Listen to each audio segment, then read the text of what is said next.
Network. So glad you're with us. John Mashni is my guest. John is an attorney with Taylor English Duma. He's an adjunct professor at Western Michigan, the Western Michigan University. He's an author. He's an advisor to businesses, to entrepreneurs, to artists. John does a lot of things.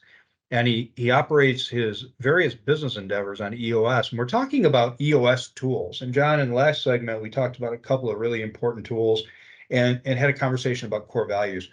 I want to talk a little bit about clarity breaks, because the clarity break is an impactful tool that when I first heard about it, I thought, yeah, I don't know if I get that, right? Because people would say to me, EOS implementers and others would be like, well, clarity break, you go, I had the vision of going to like a serene park by a stream and sitting on a bench with a pad of paper and just being enlightened, like it would just come down like thunder from heaven.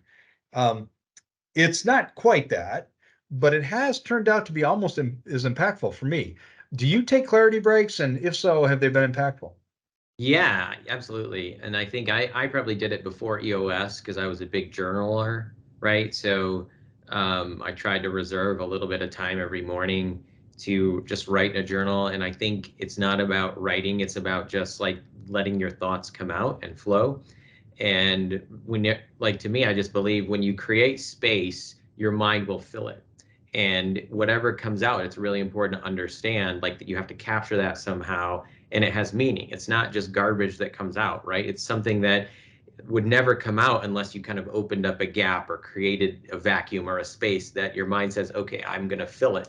And I think it's really taking a part of our mind, the subconscious, unconscious mind, the things that are, rattling around in our head that sometimes we can't articulate unless and until we have quiet. We have a moment where we can block out all this craziness that is happening around us, whether it's our own lives or, just the world, media, all this crazy stuff happening.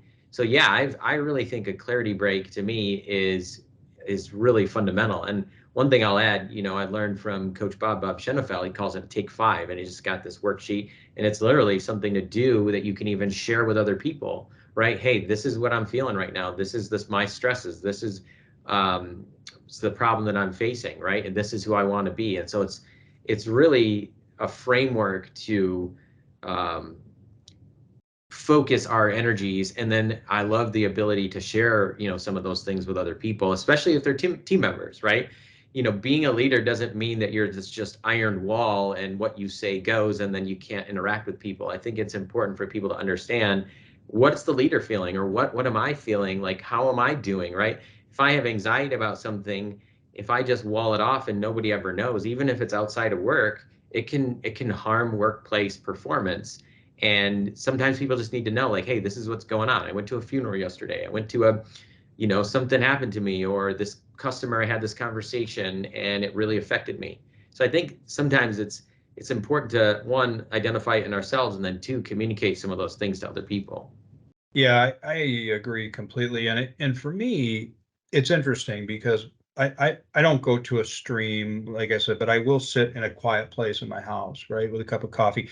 And I do put away the computer, right? And I'll have just a pad of paper. And what is interesting is when I go to take a clarity break is usually I'm motivated to do it in times of high stress, or when I feel overwhelmed, or I feel confused, or fog of war, they call it.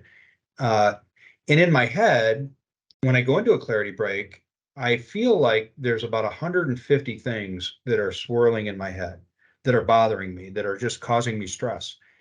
And in reality, when I go to write them down and I ask simple questions like, what is causing me stress? What is not working? What must be fixed? What has to change? What's going well? I put that down too. When I get done writing down the issues, there's only like usually 8 or 9, right? It's not 150, but it feels like 150. But just getting them on paper is therapeutic just in and of itself. And I do it.